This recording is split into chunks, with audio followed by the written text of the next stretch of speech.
ሰላም ጤና ይስጥልኝ። የተወደዳችሁ የቻናላችን ቤተሰቦች እንዴት ናችሁ? በያላችሁበት የዓለም ዳርቻ ሰላማችሁ ይብዛልኝ። የዚህ ቻናል አዲስ የሆናችሁ ሰብስክራይብ በማድረግ ጀምሮ ነባር ቤተሰቦቻችን ደግሞ ላይክ እና ሼር እያደረጋችሁ አማርኛን ከመሰረቱ ማንበብና መጻፍ ለሚቸገሩ ታዳርሱልኝ ዘንድ ከወዲሁ አሳስባለሁ። ዛሬ የምናያቸው ደግሞ ቀለል ባለ ሁኔታ በጣም ጠቃሚ የሆኑ ለሰው ልጅ ጽናትና ስብዕና ጥንካሬን የሚሰጡ ጥቅሶች እናያለን። እነዚህን ጥቅሶች ረጋ ብለን በማንበብና በመጻፍ በማስታወሻ በማስቀመጥ ለነገም ልንጠቀምባቸውና ሌሎችን ልናስተምርባቸው የሚገቡ ጥቅሶች ናቸው። ረጋ ብላችሁ እስከ መጨረሻው ለመከታተል ሞክሩ። በተለይ ደግሞ ማንበብና መጻፍ የምትቸገሩ ካላችሁ ባላችሁበት ሆናችሁ በኦንላይን በሳምንት 5 ቀን ከሰኞ እስከ ዓርብ እያስተማርን ነው የምንገኘው። ቀለል ባለ ሁኔታ በአጭር ጊዜ አማርኛን ምንም አይነት ፊደል እውቅና የሌላችሁ የአማርኛ ፊደላትን እንዲሁም እንግሊዝኛ ፊደላትን እውቅና የሌላችሁ ከዚህ በፊት ምንም አይነት እውቅና የሌላችሁና ሀ ብላችሁ ለምትጀምሩ ልዩ ትኩረት እንሰጣለን። እንዲሁም ደግሞ ማንበብ እየቻላችሁ መጻፍ ለምትቸገሩ ቀለል ባለ ሁኔታ በሳምንት 5 ቀን ከሰኞ እስከ ዓርብ በሚገኙ የስራ ቀናት ነው የምናስተምራችሁ። ዲስክሪፕሽን ላይ በምታገኙት ስልክ ቁጥር በመደወል አሊያም ደግሞ እዚህ ላይ ያስቀምጥላችኋለሁ። በኢሞ፣ በዋትስአፕ፣ በቴሌግራም ታገኙኛላችሁ። እናስተምራችኋለን ቀለል ባለ ሁኔታ። አሁን ቀጥታ ወደ ትምህርቱ ነው የምንሄደው። መጀመሪያ አንድን ጽሑፍ ወይም ቃል ለማንበብ ማድረግ የሚገባን ነገሮች ይኖራሉ። አንድን ጽሑፍ ወይም ቃል ለማንበብ መጀመሪያ በፊደል ደረጃ ማወቅ መቻል አለብን። ቃሉን ነጣጥለን በፊደል ደረጃ ማወቅ፣ ሁለተኛው በቃል ደረጃ ማንበብ፣ ሶስተኛው ደግሞ አንብቦ መረዳት ወይም ደግሞ በአረፍተ ነገር ደረጃ ማንበብ ብለን እንከፍለውና ወደ ትምህርቱ ስንሄድ በዚህ ጋር እንደምታዩት የመጀመሪያው ል ምን ይላል? አስተውል። አስተውል። አሁን ያነበብኩት በፊደል ደረጃ ነው። አስተውል።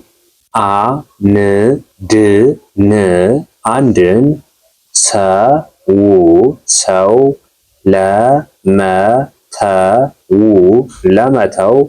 ለመተው መጥላት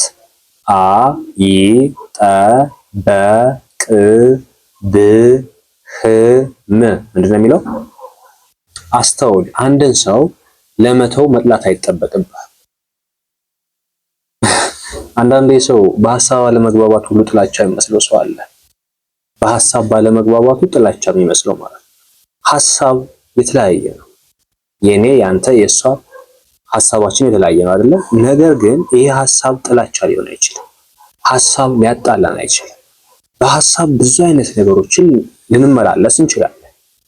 ግን አሸናፊው ትክክለኛ ሐሳብ ነው። ስለዚህ አንዳንድ ሰዎች በሐሳብ ባለመስማማታቸው ይለያዩና እንደ ጥላቻ ቆጥሮት ድጋሜ አይንሽን ማየት አልፈልግም፣ አይንህን ማየት አልፈልግም ብለው በሐሳብ ባለመስማማታቸው እኮ ነው። ተጣልተው አይደለም። ሐሳብ አንድ የሚያደርጋቸው ሐሳብ ስላልነበረ ወይም ደግሞ የጋራ ሐሳብ ስላልመጣላቸው የየራሳቸውን ሐሳብ ይዘው ስለሄዱ መተውንና መለያየትን አንዳርገው ይወስዱታል። ወይም ደግሞ መተውና መጣላት ግራ የሚጋባቸው ሰዎች አሉ። መተው የፈለጋችሁትን ሰው አትጣሉት። በቃ ተውት ዝም ብላችሁ። መተው ጥላቻ አይደለም። አለመግባባት ጥላቻ አይደለም። ስለዚህ እያንዳንዱን በደንብ አጉልተን ስናየው ምክንያታዊ የሆነ ነገር ነው መሆን ያለብን። ያ መተውና መጥላት በጣም የተለያዩ ናቸው፣ ፈጽሞ የተለያዩ ናቸው። ለምሳሌ እኔ ጋር አንድ ሰው ማውራት ካልፈለገ መተው ነው አይደለ? ግን ሊጠላኝ አይችልም፣ ሊጣላኝ አይችልም። ድጋሚ በሆነ ቀን ላይ ሲመቸው ሊያወራኝ ይችላል አይደለ? ስለዚህ እናንተ መተውንና መጥላትን ለይታችሁ ወቁ። አንድ ሰው ጋር ማውራት ካልፈለግ ተው፣ ግን ጠላኸው ማለት አይደለም። አብዛኛው ሰው ጸባዩ ምንድነው? ማውራት ካልፈለገ ያንን ሰው ማውራት ካልፈለገ ምንድነው የሚያደርገው? መተው ብቻ አይደለም ይጠላዋል፣ ጭራሽ ላይ ነው ማየት አይፈልግም። እንደዚህ አይነት ነገሮች አታደርጓቸው፣ ይመረጣሉ። ሁለተኛ ማጣት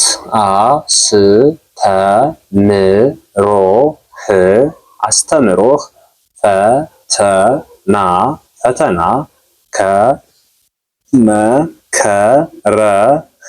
ከመከረህ እመነኝ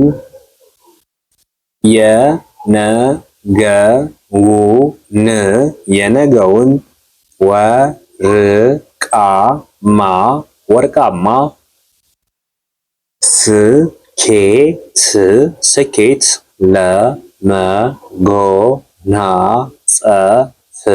ለመጎናጸፍ ደርሰሃል። ማጣት አእምሮህ ፈተና ከመከረህ እርታ ማጣት አስተምሮህ ፈተና ከመከረህ እመነኝ የነገውን ወርቃማ ስኬት ለመጎናጸፍ መንገድ ላይ ነህ ወይም ደግሞ ደርሰሃል። ብዙዎቻችን ማጣት ፈትኖናል፣ አስተምሮናል፣ ፈተናዎች መክረውናል። ስለዚህ እነሱን ተቋቁመን ማለፍ የምንችል ከሆነ እኛ ትልቅ ሰዎች ነን። ሌላ ምንም መገለጫ የለው። ስኬት ላይ ለመድረስ ምንም የሚያግደን ነገር የለም። ምክንያቱም ከብዙ ውጣ ውረዶች ተምረናል። ችግሩ ተምረን እንዳልተማርን የምንሆን ሰዎች አለ። በጣም ብዙ ፈተና ተፈትነን ግን ያን ነገር ረስተን እንደ አዲስ ሰዎች ምንሆን፣ ያ ፈተና የማያስተምረን ያ ውጣ ውረድ የማያስተምረን ሰዎች አለን። ባይዘው ትናንት ሰርበን ተጠርተን ዛሬ የተጠሙ የተራቡ ሰዎችን የማናስታውስ ሰዎች ስንቶቻችን ነን? ትናንት ከትንሿ ከዛች ከመሬት ተነስተን ዛሬ ትልቅ ደረጃ ላይ ስንደርስ እነዛን የኛን ታናናሾችን የምናስታውስ ሰዎች ስንቶች ናቸው? ወይም ስንቶቻችን ነን? እና ምን ልላችሁ ፈልጌ ነው እዚህ ጋር አንዳንዴ ህይወት አስተማሪ ነው፣ እንማርበታለን። ግን ብዙዎቻችን ደግሞ አንማርበት። የትናንት ማንነታችንን እንረሳለን። ትናንት የት ነበርን ብለን ራሳችንን ለመጠየቅ ትንሽ የሚከብድበት ሁኔታ ላይ ያለነውና የትናንቱን ማንነታችሁን አትርሱ። ሰውነትህ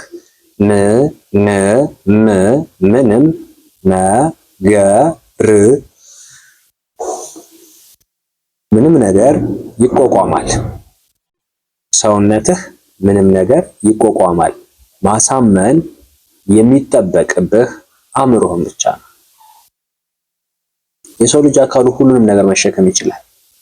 ሁሉንም የሰጠውን ይቀበላል። ነገር ግን አይሆንም የሚለው ምን አይነት ነው?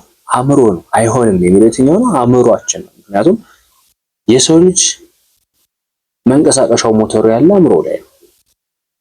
መኪና ያለ ሞተር መንቀሳቀስ አይችልም። ምንም ብታሟላለት፣ ጎማውንም ቦዲውንም እያንዳንዱ ነገር ብታሟላለት ሞተሩ ከሌለ መንቀሳቀስ አይችልም አይደለ?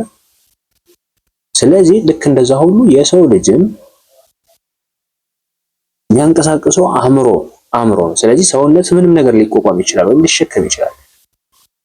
ግን አእምሮህን ማሳመን መቻል አለብህ። አእምሮህን ማሳመን ካልቻልክ በፍጹም ማሸነፍ አትችልም። ለምሳሌ ምናልባት አንዳንዶቻችን ትዕግስተኛ ነን ብለን ራሳችንን እንጠይቅ ይሆናል፣ ወይም እኔ እኮ ትዕግስተኛ ነኝ እንል ይሆናል። ነገር ግን አእምሮአችን ካላሳመነው ነገ መናደዳችን አይቀርም፣ ነገ ስሜታዊ መሆናችን አይቀርም። ስለዚህ መጀመሪያ ትዕግስተኛ ነኝ ብሎ ለማሰብና ትዕግስተኛ ለመሆን አእምሮአችን ማመን መቻል አለበት።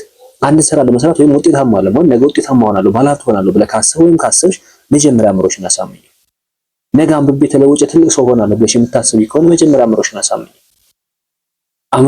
አእምሮአችን የሰጠነውን ነው የሚቀበለው። ይሄ መጥፎ ነው ካላችሁት መጥፎ ነው ብሎ ይወስደዋል። ይሄ ጥሩ ነው ካላችሁት ጥሩ ነው ብሎ ይወስደዋል። ይሄን እችላለሁ ካላችሁት ነገ እንድትችሉ ያደርጋችኋል። ይሄን አንችልም ካላችሁት እንደማትችሉ ይነግራችኋል። ስለዚህ ሁሉም ነገር ያለ አእምሮአችን ላይ ነው። የመኪና ሞተሩ የመኪና ዋናው መንቀሳቀሻ ፓርቱ ሞተር እንደሆነ ሁሉ የሰው ልጅ መንቀሳቀሻው ጭንቅላቱ ወይም ደግሞ አእምሮ እስከሆነ ድረስ መጀመሪያ የምናከናውን ነገር ለአእምሮአችን በጥሩ ወይም ደግሞ አዎንታዊ በሆነ ነገር ማስረዳት መቻል አለብን። ትዕግስት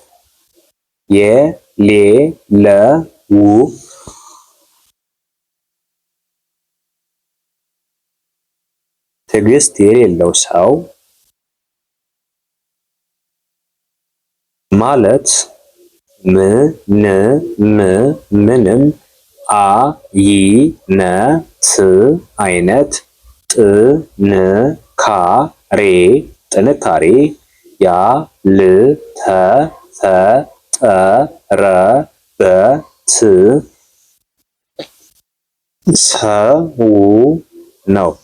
ያልተፈጠረበት ሰው ነው። ትዕግስት የሌለው ሰው ማለት ምንም አይነት ጥንካሬ ያልተፈጠረበት ሰው ነው። ልብ በሉ። ትዕግስት የሌለው ሰው ምንም አይነት ጥንካሬ ያልተፈጠረበት ሰው ነው ስንል ምን ማለታችን ነው? ትዕግስት ከሌለን ጥንካሬ የለን። ትዕግስት ከሌለን እኛ ፈጽሞ ነገሮችን መሻገር አንችልም። ስለዚህ ትዕግስት የሌለው ሰው ምንም አይነት ጥንካሬ ያልፈጠረበት ሰው ማለት ነው። ትዕግስት ማለት መቋቋም ነው። ባይዘው ትዕግስት ማለት በጣም ትልቁን ነገር መቻል ነው።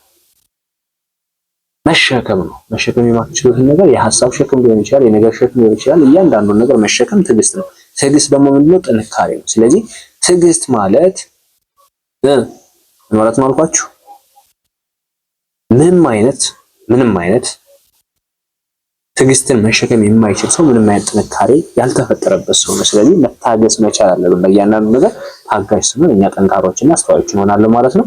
ወደ መጨረሻው ስንሄድ እስኪሳካልህ ድረስ የህይወት ትግሎችን በሚስጥር ያዛቸው።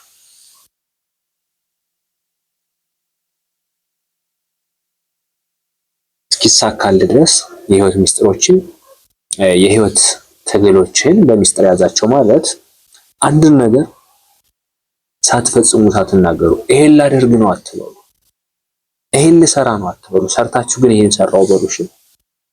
ማንኛውም ሰው ማድረግ ያለበት ነው። እኔ በራሴ ላይ ያየኋቸው ብዙ ነገሮች አሉ። ገና ሳልጀምረው አውርቼ ነገር ግን እዛው የተቋረጠና የተበላሸ። አንደኛው ዋሾ ያስብላችኋል ወይም ውሸተኛ ያስብላችኋል። ይሄን ብላይ ነበር እኮ ግን ምንም ያመጣው ነገር የለም ትባላላችሁ። ስለዚህ አንድን ነገር መስራት ስትፈልጉ ሰርታችሁ ካጠናቀቃችሁ በኋላ ተናገሩ። በቃ ምንም ሌላ እንትን የለውም። ከዛ ውጭ ግን ገና ስትጀምረው የምታወራ ከሆነ ሳትጨርሰው ትቆራለህ ወይም ሳትጨርሰው ይቋረጣል ማለት ነው። ስለዚህ ማንኛውም ሰው እነዚህ ነገሮች ቢጠቀምባቸው መልካም ነው ላሉ ዛሬ ያየናቸው አስተማሪና ወሳኝ ጥቅሶችን እንዲሁም ጥንካሬን የሚሰጡ ጽናትን የሚሰጡ የሚያስተምሩ መልካምና ግልጽ የሆኑ ትምህርቶች ናቸው። እነዚህን ትምህርቶች ሰብስክራይብ አድርጋችሁ ሰብስክራይብ በማድረግ እንዲሁም ላይክ እና ሼር እያደረጋችሁ አማርኛን ከመሰረቱ ማንበብና መጻፍ ለሚቸገሩ እንዲሁም ደግሞ ማንበብ እየቻሉ መጻፍ ለሚቸገሩ ሁሉ በሳምንት 5 ቀን ከሰኞ እስከ ዓርብ እያስተማረን ነው የምንገኘው። ባላችሁበት ሆናችሁ በኦንላይን ትምህርቱን ለመከታተል እዚህ ጋር ማስቀምጥላችሁ ስልክ በቀጥታ በመደወል በኢሞ፣ በዋትስአፕ፣ በቴሌግራም ታገኙናላችሁ። አብራችሁ ስለነበራችሁ ከልብ አመሰግናለሁ። በሌላ ክላስ እስከምንገናኝ መልካም ጊዜ